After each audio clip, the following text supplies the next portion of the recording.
자, 오늘은 에베소서 벌써 5번째 시간입니다. 우리가 에베소서를 4번 살펴봤는데요. 속상하게도 8절까지밖에 읽지를 못했습니다. 진도가 너무 느린 게 아닌가 생각이 됩니다. 이대로 가면은 올해가 아니라 내년까지도 에베소서를 읽을 수 있겠다라는 생각이 듭니다. 그래서 이번 주부터는 조금은 속도를 좀 내보려고 합니다. 우리는 지난주에 7절과 8절을 묵상하면서요, 속량이라는 단어에 집중했습니다. 축구 선수 계약 이야기 기억나시죠? 프리미어 리그에서 그렇게 비싼 값으로 선수를 삽니다. 그리고 그 선수를 샀기 때문에 그 선수들이 지켜야 할 계약들이 있습니다. 조항들이 있습니다. 그 가운데서요, 하지 말아야 할 것들에 대한 조항도 있습니다. 사생활을 침범하려는 것이 아니라요, 축구 경기를 뛰어야 하기 때문에 그 몸값을 지불한 구단으로서 당연히 경기에 지장을 줄 만한 행동을 하지 말아야 한다라고 명시해 놓은 조항들이 있습니다. 이 이야기들을 그대로 우리에게 적용하자면요, 하나님께서 내 몸값을 지불하셨습니다. 뭘로 지불하셨어요? 10억보다 더 비싼 예수님의 보혈로 우리를 속량하셨습니다. 우리의 몸값을 지불하셨습니다. 그렇다면요, 우리들도 지켜야 할 조항들이 있습니다. 축구 선수들에게 경기가 제일이라면요, 우리는 구원받은 자로서 지켜야 할 조항들이 있습니다. 축구 선수들이 축구 경기력을 위해서 이 조항들을 지켜야 한다면 우리는 세상에 보내진 하나님의 아들로서 딸로서 지켜야 할 조항들이 있습니다. 그 조항들이 뭐라고 말씀드렸나요? 구약에서는 십계명이 그 조항들이고요. 그리고 신약에서는 예수님께서 말씀해 주신 것들, 대표적으로 산상수훈이 팔복이 그것입니다. 이 조항들 가운데 가장 중요한 것을 뽑으라면 2가지로 뽑자면요, 하나님 사랑, 이웃 사랑. 기억나시죠? 그리고 그런 하나님께서 나를 위해서 하신 그 하나님의 크신 사랑을 알게 하는 지혜와 총명을 우리에게 부어주셨습니다. 그 가운데 가장 큰 지혜는요, 죄 사함의 은혜가 한 번의 사건이 아니라는 것입니다. 우리 삶 가운데 나를 구원해 주시고 지금도 나를 위해서 역사하고 계시는 그 구원의 현재성, 하나님께서 지금도 나와 이 순간에도 함께하고 계신다는 겁니다. 매일매일 삶의 자리에서 우리가 어려운 일을 만나고 힘든 일을 만나지만 그 자리에도 하나님의 구원이 일어나고 있다는 것입니다. 그것을 아는 것이 하나님의 지혜입니다. 그렇게 풍성한 은혜로 구원을 주신 결과가 8절의 말씀입니다. 우리 8절 말씀 다시 한번 읽어볼까요? 8절입니다. 이는 그가 모든 지혜와 총명을 우리에게 넘치게 하사, 하나님의 은혜의 풍성함을 누리는 우리에게, 예수님의 피로 구원받은 우리에게 선물을 주십니다. 그 선물이 무엇입니까? 지혜와 총명입니다. 지난주에 묵상한 지혜, 총명을 조금 더 자세히 살펴보자면요, 지혜는 하나님을 아는 것입니다. 그리고 총명은 지혜보다는 조금 작은 개념입니다. 지혜의 근거에서 행동할 수 있는 분별력과 통찰력이 총명입니다. 총명이 뭐라고요? 지혜의 근거에서 행동할 수 있는 분별력, 통찰력, 이것이 총명입니다. 그러니까 7절 말씀대로 하나님께서는요, 죄사함을 주시는 은혜의 풍성함을 누리게 하시는데요, 그 은혜로 말미암아 우리는 하나님을 아는 지혜를 얻게 됩니다. 하나님을 안다는 것은 하나님께서 무엇을 기뻐하시는지를 안다는 것입니다. 그리고 내가 서 있는 자리에서, 내 삶의 자리에서 그 지혜를 선택할 수 있는 총명함도 분별력도 주신다는 것입니다. 사도 바울은 이러한 지혜와 총명을 가진 사람이었습니다. 그래서 지혜로운 자에게는 지혜롭게 대했고요, 어리석은 자에게는 어리석게 대합니다. 강한 자에게는 강하게, 약한 자에게는 약하게 대했습니다. 그것이 총명입니다. 어떻게 총명할 수 있습니까? 그 모습을 기뻐하시는 하나님을 내가 알기 때문입니다. 하나님을 안다는 것은 하나님의 마음을 아는 것도 포함이 됩니다. 그것이 지혜입니다. 이렇게 사도 바울은 지혜와 총명을 가진 사람이었습니다. 그래서 옥에 갇혀 있지만 이 감옥이 끝이 아니라는 것을 알기 때문에 감옥에서 찬송이 터져 나오는 이러한 삶을 살아가는 것입니다. 빌립보서 4장에서 바울이 고백합니다. 우리 12절 말씀 함께 읽어볼까요? 빌립보서 4장 12절 말씀입니다.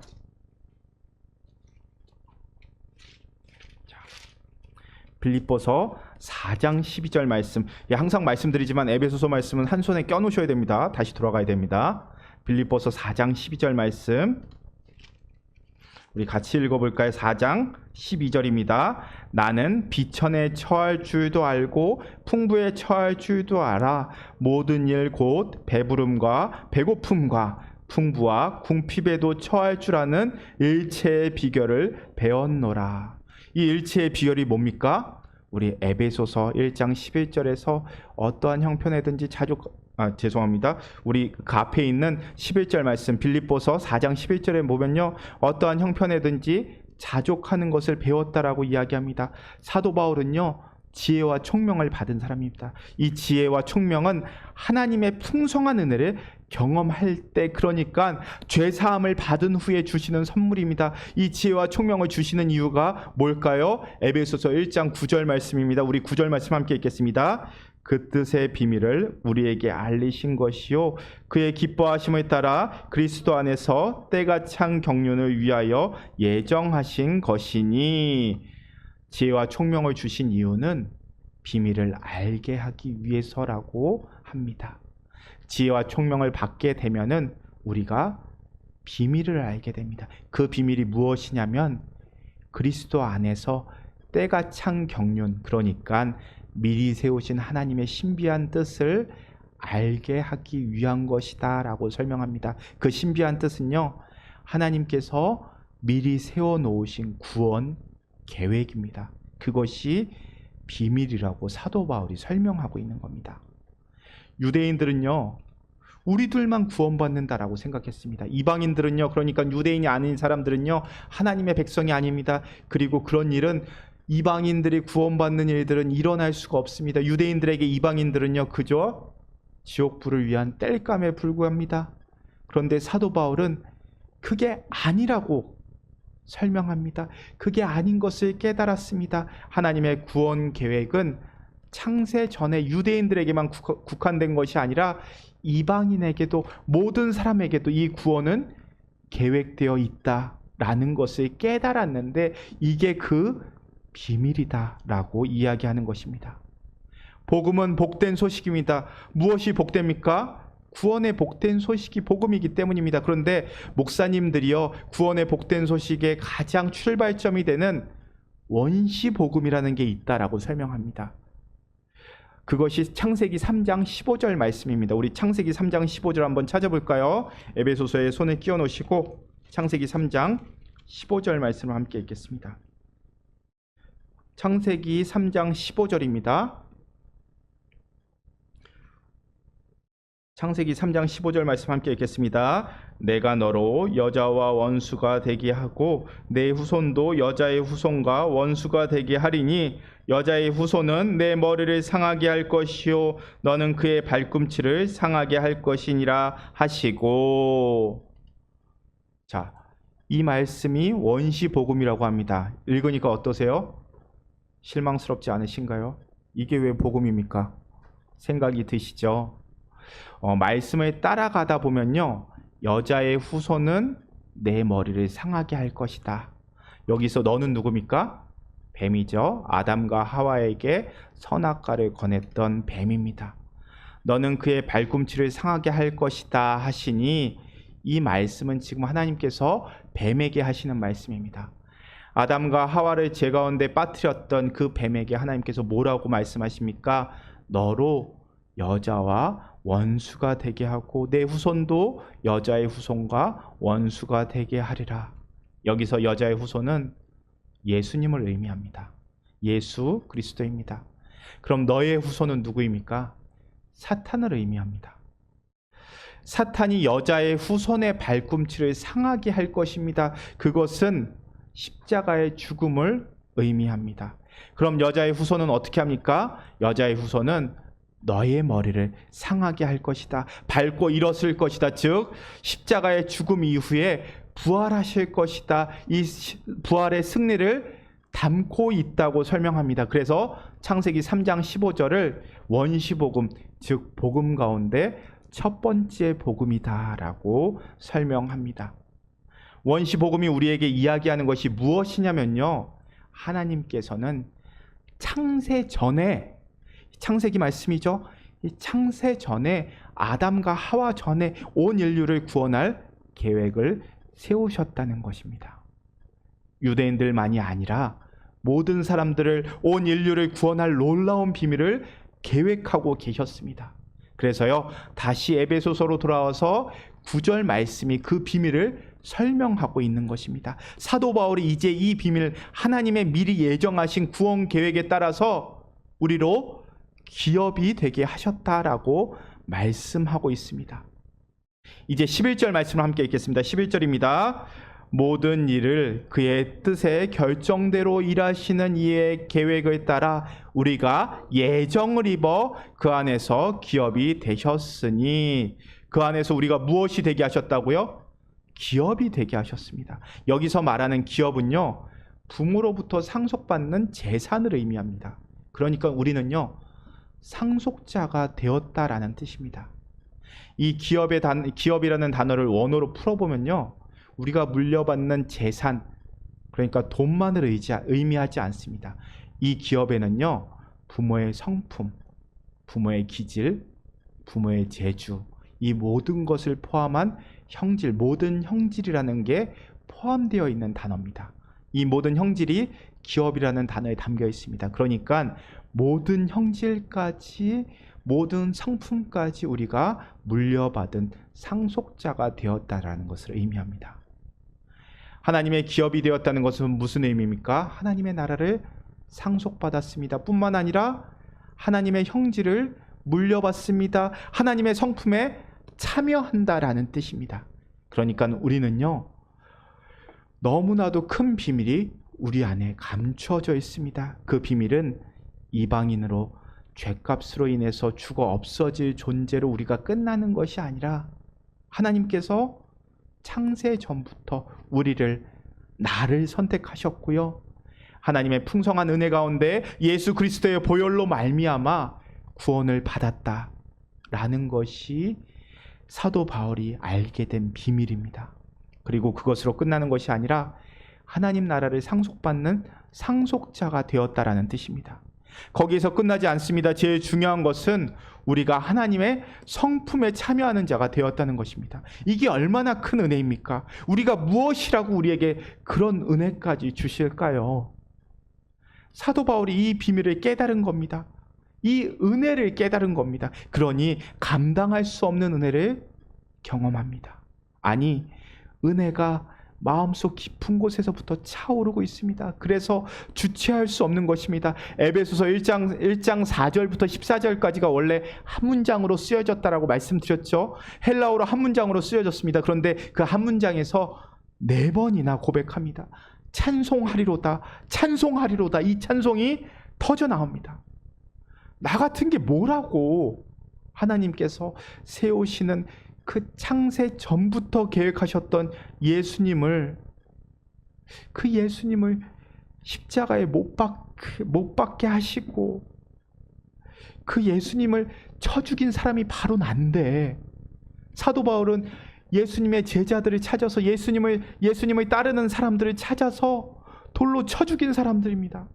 그런 나를 예수님께서 만나 주셨습니다라고 생각하니 이 감정이 복받쳐 오르는 것입니다. 그런데 나를 만나 주신 것으로 끝나는 것이 아닙니다. 나를 하나님 나라의 상속자로, 하나님의 형상을 담은, 하나님의 성품을 담은 자녀라는 것을 깨우쳐 주십니다. 바울이 유대교에서 배운 하나님은요, 감히 어떻게 쳐다볼 수도 없는 존재였습니다. 그런데 그런 하나님이 나를 찾아오십니다. 그리고 나를 위해서요, 아들을 내어주시고 그 아들의 피값으로 나를 사셨습니다.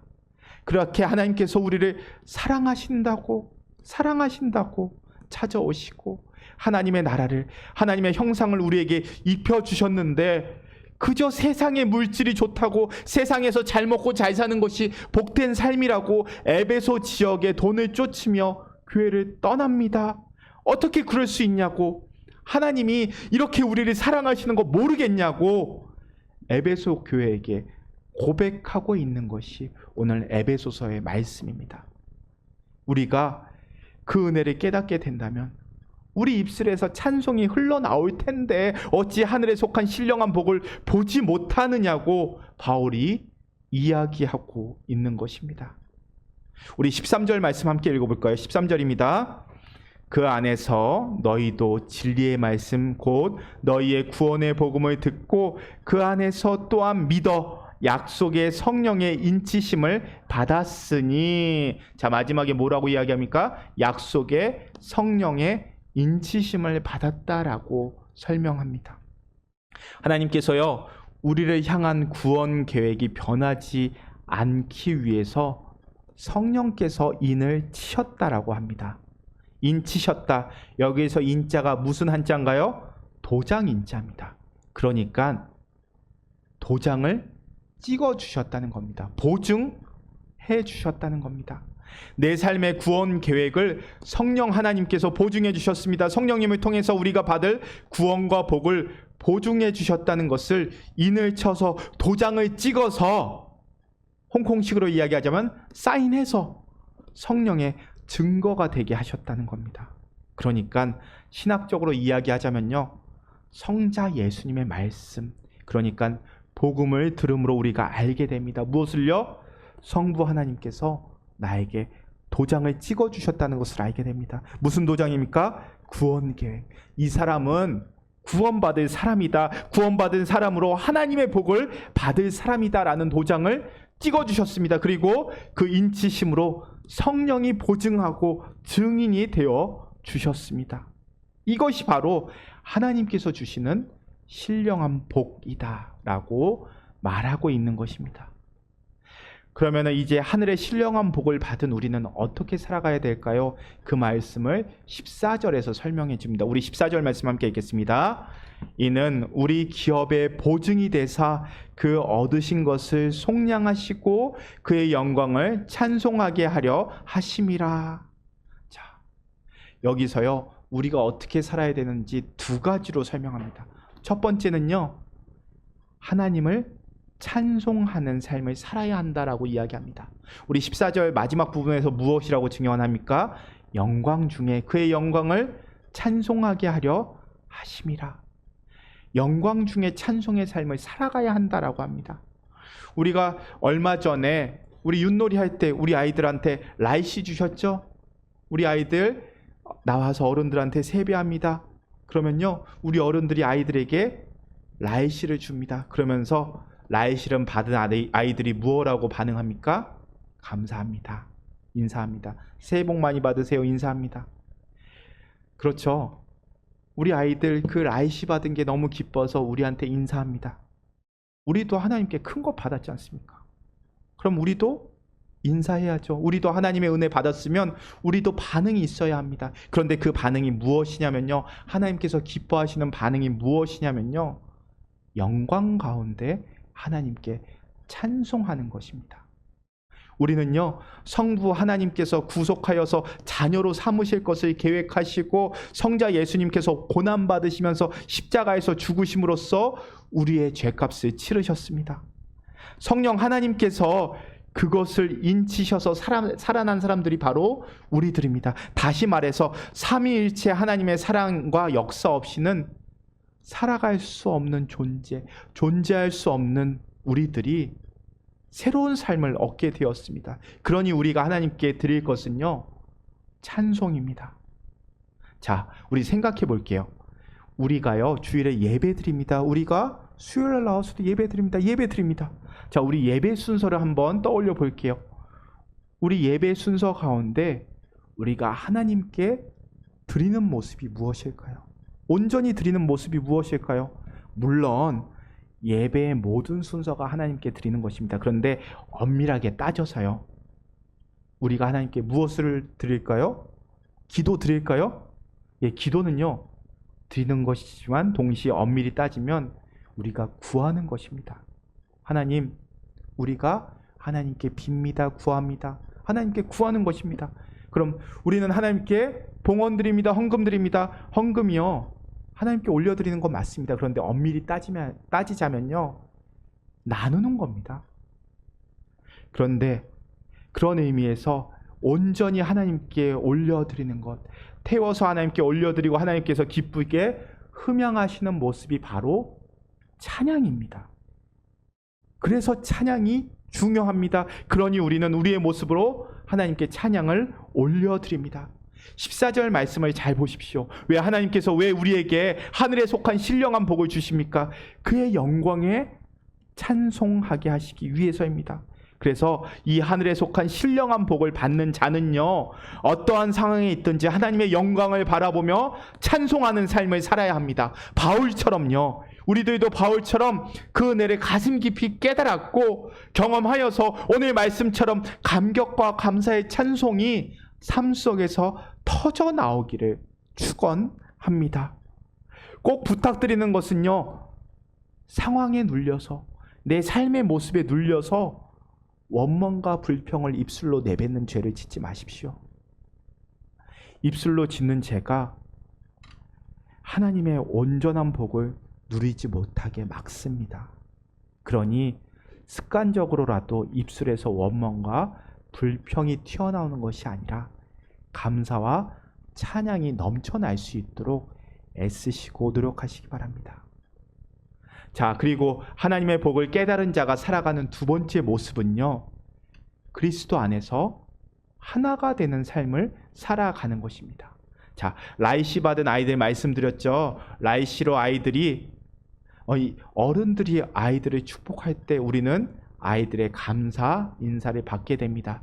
그리고요, 아이들은요 이제 돌아가서 어른들 없는 데서 라이시 봉투를 열어봅니다. 가장 행복한 순간이죠. 그럼 그 안에 뭐가 들었나요? 너희들 잘 쓰라고, 올 한 해 기쁘게 쓰라고 작은 금액이 들어있습니다. 아니, 큰 금액이 들어있죠. 그런데 그것이 라이시를 주는 어른들의 마음이 담겨 있습니다. 그런데요, 우리도 하나님께 큰 은혜를 받았는데 그 은혜를 값지게 사용해야 되지 않겠습니까? 그 은혜를 값지게 의미 있게 살아가는 모습은요, 그리스도 안에서 하나가 되는 삶입니다. 우리 오늘 말씀 9절과 10절 말씀 함께 읽겠습니다. 9절과 10절입니다. 그 뜻의 비밀을 우리에게 알리신 것은 그의 비밀하심을 따라 그리스도 안에서 때가 찬 경륜을 위한 예정하신 것이니 하늘에 있는 것이나 땅에 있는 것이 다 그리스도 안에서 통일되게 하려 하심이라. 자, 하늘에 속한 신령한 복을 주신 이유가 뭐냐면요, 우리 10절 말씀에 있는 것처럼 그리스도 안에서 너희가 통일된다, 하나가 되어야 된다라는 것입니다. 나눠져서는 안 된다는 것입니다. 이 말씀은요, 우리가 주일에 살펴보고 있는 교회론과도 연결되어 있습니다. 교회는 예수님 한 분만을 머리로 삼는 하나된 공동체이기 때문입니다. 예수님 안에 여러 지체가 있고 그 여러 지체가 다 개성도 있고요, 특성도 있고 성격도 다 다르지만요, 결국 그리스도 안에 있다라고 설명합니다. 하나님은 선하시고 기뻐하시고 하나님께서 전하신 이 온전한 뜻이 무엇입니까? 그리스도 안에서 하나 되는 겁니다. 통일된 겁니다. 예수 그리스도를요 구주로 고백하는 성도들은요, 믿음 안에서 하나가 되어야 한다. 그리스도 안에서 하나고요, 하나님의 선한 뜻 안에서 하나가 되어야 한다라고 설명하고 있는 겁니다. 이제 사도 바울이 에베소서에서 바라는 것을 14절에서 이야기합니다. 우리 마지막 14절 다시 한번 읽겠습니다. 이는 우리 기업의 보증이 되사 그 얻으신 것으로 속량하시고 그의 영광을 찬송하게 하려 하심이라. 바울이 에베소 교회에 바라는 것은요, 모든 성도가 그리스도 안에서 하나가 되고 성령 안에서 하나가 되며 하나님의 기쁘신 뜻 가운데 하나로 살아가는 것이다 라고 말하고 있는 것입니다. 이것은 에베소 교회에만 권면하는 것이 아니라요, 지금 이 시대의 모든 교회에도 동일하게 권면하고 있는 말씀입니다. 그러니까 우리 제일교회에도 주시는 말씀입니다. 그리스도 안에서 통일되고 하나 되는 것, 그리스도 안에서 하나님의 선하신 뜻을 한마음으로 이루어가는 것, 그것이 교회입니다. 그것이 우리 제일교회 가운데 원하시는 모습입니다. 우리는요, 앞으로도 금요기도회에서 이 에베소서를 읽을 것입니다. 이 에베소서를 다 읽을 때쯤 되면 우리가 정말 하나님을 기쁘시게 하는 교회, 하나님을 기쁘시게 하는 그 마음으로 하나가 되는 교회가 될 수 있을까요? 될 수 있겠죠? 그런데 읽는 것만으로는 안 됩니다. 기도해야 합니다. 기도한다는 것은요, 고민한다는 것입니다. 또 성령님의 은혜를 구하는 것입니다. 부끄러운 이야기지만요, 저 오늘도 교회 출근하는 길에 아내와 다투고 출근했습니다. 좋다고 15년을 같이 살았는데도 아직도 싸웁니다. 그런데 이렇게 다르게 살아온 우리가요, 제일교회가 한 모습이 될 수 있을까요? 있습니다. 우리는 그렇게 믿습니다. 성령님께서 이루실 것이기 때문입니다. 성령님께서 만들어 가실 것입니다. 그래서 그러한 성령님을 우리는 마음에 담는 기도가 필요합니다. 하나님이 우리 제일교회를 통해서 이루려고 하시는 공동체, 우리를 통해서 이루시기를 원하는 모습을 성령님께서 이루어 주실 것입니다. 그리스도 안에서 그런 하나된 공동체를 이루어 가시는 성령님 붙잡으실 수 있기를 바랍니다. 에베소서 이 말씀을 통해서요, 이 말씀을 우리의 마음에 담음으로써 우리의 모습이 변화되기를 소망합니다. 우리 에베소서 이 말씀을 마음에 담고 기도하면서 내 모습을 바꾸어 주시기를, 우리 제일교회의 모습을 변화시켜 주시기를 성령님께 구하는 기도를 드릴 수 있기를 바랍니다. 그럴 때 하나님께서 하십니다. 역사하십니다. 성령님께서 역사하실 것입니다. 그렇게 이루어 가시는 성령님을 기대하며 기도하며 우리가 제일교회를 이루어 갈 것입니다. 우리 그러한 성령님 붙잡고 우리 함께 기도의 자리로 나아가도록 하겠습니다.